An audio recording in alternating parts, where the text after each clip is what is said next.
오늘 말씀은 사무엘상 28장에 나오는 말씀입니다. 아,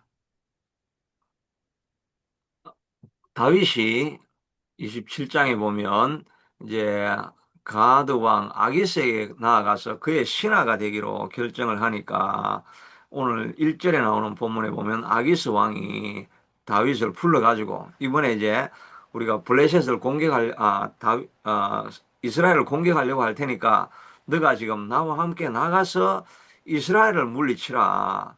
유다 사람들을 물리치고 나오면 너가 확실하게 내 편인 줄을 알게 되겠고 내가 앞으로 너를 내 진짜 신복으로 삼을 수 있게 되지 않겠느냐라고 해서 이제 전쟁에 나갈 이야기를 이제 말하고 전쟁에 나가는 걸 이제 회피하는 이야기는 29장에 나오게 됩니다.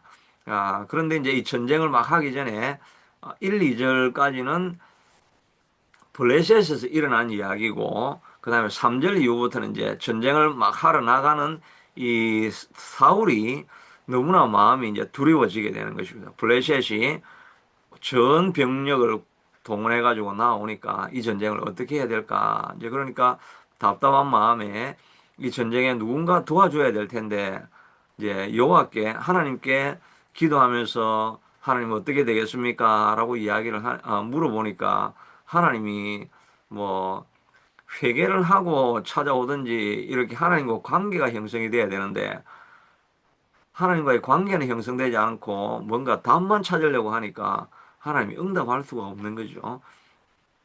그러니까 왕도 하나님도 응답하지 아니하고 사무엘은 죽었고 뭐 이렇게 하니까 도울 데가 없으니까 어떻게 할까 하다가 사울이 신접한 여인을 찾아가 가지고 거기서 그 신접한 여인을 통해 가지고 사무엘을 불러 올려 가지고 무슨 응답을 찾으려고 하는 것입니다. 지금 이야기로 하면은 교회를 열심히 다니다가 이 회개도 하지 아니하고 교회 가도 아무런 영역도 나타나지 않고 하니까 무당을 찾아가야 되겠다. 한국에도 그 한 20% 정도가 점치는 데 찾아오는 사람들 한 20% 정도가 교회 그 직분자들이 그렇다고 하죠. 뭐 성도들도 있고 그래서 뭐 권사님도 찾아와 가지고 앞으로 어떻게 되겠냐 그런 걸 물어보는 일이 있다고 하죠. 우리가 보기에는 그 상상을 하기가 힘든 일인데 정말 교회 안에 그 진짜 20% 정도가 진짜 그렇게 있다고 하니까 이제 교회 안에 신앙을 가진 사람들에게 좀 정체성이 의심이 되는 사람들이 많이 있는 거죠. 하여튼 그래서 이 사울도 하나님을 열심히 믿다가 무당을 찾아간 거랑 마찬가지죠. 무당을 찾아가 가지고 이 일이 어떻게 되겠느냐라고 물어보니까 그때 또 사울은 이 사울이 왔다 갔다 하죠. 그래가지고 신앙이 있는 것 같을 때는 신접한 여인이나 이런 사람들을 다 그 신접한 여인 박수 무당이죠. 무당을 다 그 땅에서 쫓아냈습니다. 쫓아냈는데 이 자기 땅에 있는 신접한 여자를 찾아가니까 아니 사울이 다 쫓아냈는데 내가 여기 있는 걸 알면은 사울이 나를 잡아 죽이려고 할 겁니다. 그리고 나는 절대 뭐 그런 일을 못 합니다 하니까 자기가 사울이니까 걱정하지 마라. 내가 하나님 앞에 맹세하고 너는 안 죽게 해줄게. 그렇게 하니까 이 신접한 여자가 이제 그 사무엘의 영을 일으키게 됩니다. 이 부분이 이제 신학적으로 좀 문제가 될 수가 있겠죠. 어떻게 신접한 여자가 무당이 사무엘을 불러올리는 게 말이 되냐. 그렇게 해서 이게 신학적인 이슈가 되긴 하는데 지금 뭐 그렇게 그걸 다룰 수는 없는 이야기고 여하튼 하여튼 그래서 사무엘이 또 올라왔어요. 부르니까 올라와가지고 왜 나를 이렇게 번거롭게 하느냐.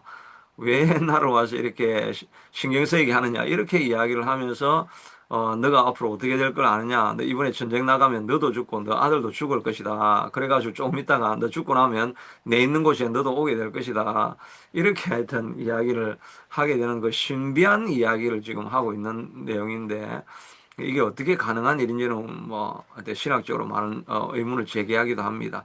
그렇게 하는데 여하튼 이 말을 듣고 나서 이 그 사울이 정신이 완전히 나간 거죠. 이제 내가 내일 죽게 되겠구나 이런 이야기를 들으니까 그래서 쓰러져 가지고 일어나지 못하고 또 마음에 너무 근심이 돼 가지고 이 사울이 하루 내내 먹지도 못하고 거기다가 이 이야기를 들으니까 절망을 해가지고 아 이제 살 소망이 없다고 하면서 뭐 일어날 기력이 없으니까 이 무당이 내가 생명을 걸고 이 말을 해준 거 아닙니까? 그랬으니까 당신 살리려고 한 거니까 당신도 살아나셔야 하면서 떡을 먹으라고 계속 강권하니까 어쩔 수 없이 마지못해가지고 떡을 좀 먹고 일어나서 이제 전쟁터로 나가게 됩니다. 죽을 걸 알고 전쟁으로 나갔다가 그 다음에 진짜 실제로 전쟁하다가 죽는다는 이야기가 나오는 거죠.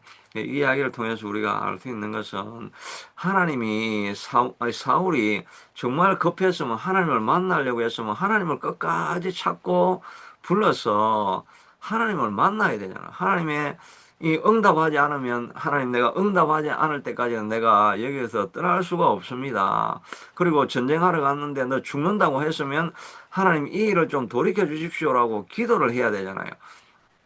히스기야는 이사야가 와가지고 병이 걸렸으니까 당신이 죽고 일어나지 못할 것입니다. 라고 이야기를 하니까 히스기야는 그럴 수가 없습니다 하면서 일어나가지고 하나님 안에서 벽을 향하여서 이 히스기야가 기도하지 않습니다. 하나님, 제가 하나님을 위해서 하나님의 의를 위해서 이 나라를 통치했던 것을 기억해 주시고, 하나님 내가 충심을 다해서 하나님을 섬겼던 것을 기억해 주셔서 나로 회복할 수 있게 할 수 있게 도와주시옵소서라고 눈물로 벽을 향해서 간절한 통곡의 기도를 드리죠. 그러니까 하나님께서 마음을 변개하셔가지고 돌아가고 있는 이사야에게 너가 다시 돌아가서 히스기야에게 말하라. 너가 회복되어질 것이다. 앞으로 15년간은 너가 더 살 수 있을 것이다고. 그렇게 해서 하나님이 회복을 시켜주지 않습니까? 그래서 살아났는데 사울도 너가 이 전쟁에서 죽을 것이다라고 이야기를 들으면 하나님 그리하시면 안 됩니다. 나의 죄와 허물을 회개합니다.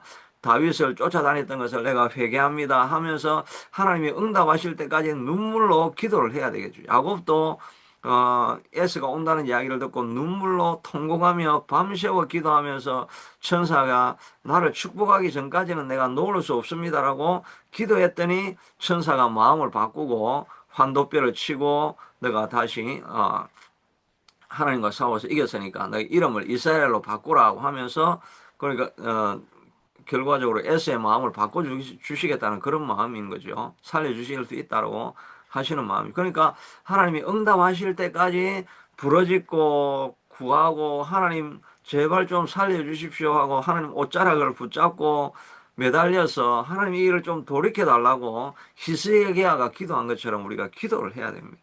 기도를 하면 하나님께서 마음을 바꾸시고 돌이키실 수가 있는 거죠.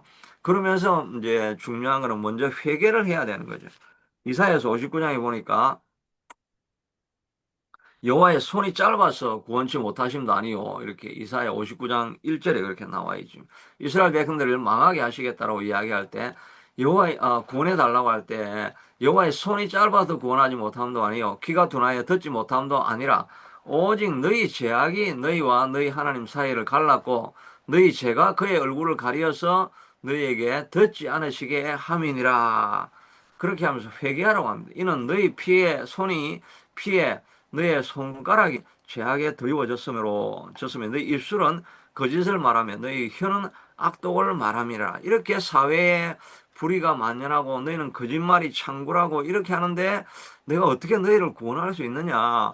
여호와가 너희 이스라엘을 구원하지 못하는 건 능력이 없어서 손이 짧아서 구원하지 않음이 아니고 너희 죄 때문에 내가 너희를 구원하지 못하니까 너가 죄를 회개하고 돌아오면 내가 너를 구원할 수 있겠다라고 말씀해 주시는 거죠. 그래서 우리도 우리의 환경이 변화되어지고 바뀌어지려고 하면 하나님 앞에 가장 먼저 해야 될 일은 회개하는 일입니다. 다윗도 회개를 하지 않아하고 바세바를 범하고 우리아를 죽이고 난 이후에 입을 싹 닫고 아무 일 없었던 같이 지내고 있으니까 아무 일 없었던 것 같은데 자기의 뼈가 마른다 그랬죠. 하나님이 응답하지 않으니까 마음은 답답하고 밤에 잠도 오지 아니하고 이렇게 하면서 이 마음의 고통이 하나님이 말씀하지 않으니까 고통이 임하니까 근데 다 선지자 나단이 와가지고 사실을 지적하니까 그때서야 다윗이 회개하면서 성령이 그에게 다시 임하게 되어지고 하나님과 교통하는 일이 일어나게 된 거죠. 사울도 마찬가지입니다. 하나님 앞에 나아가서 이 신접한 여자지만 이 뭐 박수와 같은 여자가 그래도 진실을 말하면 그가 회개하면서 하나님 나의 죄입니다. 나의 허물입니다라고 하나님 앞에 옷자락을 붙잡고 하나님 살려달라고 기도하고 나아갔다면 아마 그의 인생이 바뀌고 나라의 운명도 바뀌어졌을 것입니다. 우리도 기도하다가 하나님이 응답하지 않으시고 기도하는데 하나님이 아무 말씀도 하지 않으시는 것 같고 이럴 때 우리가 기도하다가 그만두면 되는 게 아니라 그때 더욱더 기도를 해서 하나님의 음성이 들리지 않습니다. 하나님 성령님 내게 찾아오셔서 다시 한번 말씀해 주시옵소서. 성령님 나를 떠나지 말아 주시옵소서라고 하나님께서 뭔가 마음에 응답하실 때까지 매달리고 붙잡고 기도하고 하나님 내 인생의 이 문제를 좀 해결해 주십시오. 이 문제를 좀 고쳐 주십시오. 하나님 내게 뭔가 변화가 좀 일어날 수 있게 해 주십시오라고 간절하게 매달리고 그 하나님이 말씀하지 않는 것을 돌이킬 수 있게 되도록 우리가 계속해서 기도해 나갈 때 위기의 상황에서 우리가 극복할 수 있게 되고 우리의 삶에서 새로운 변화가 일어나게 될 수 있을 줄로 믿습니다. 이런 히스기야의 기도가 우리의 삶에 넘쳐가지고 우리의 삶의 진로를 바꾸는 그런 역사가 일어날 수 있게 되기를 축복합니다.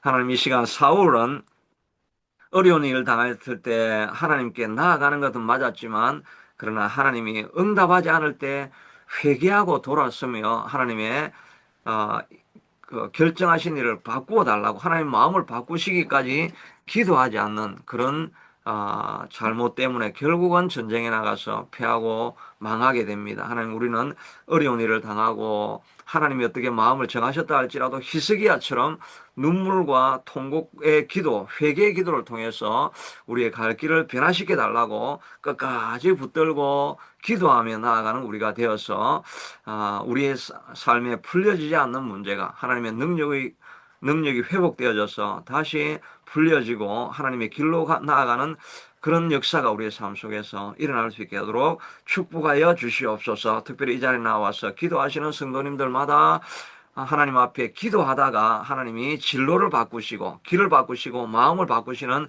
그런 축복의 역사가 나타나게 하여 주시옵소서. 예수님 이름으로 기도드리옵나이다. 아멘.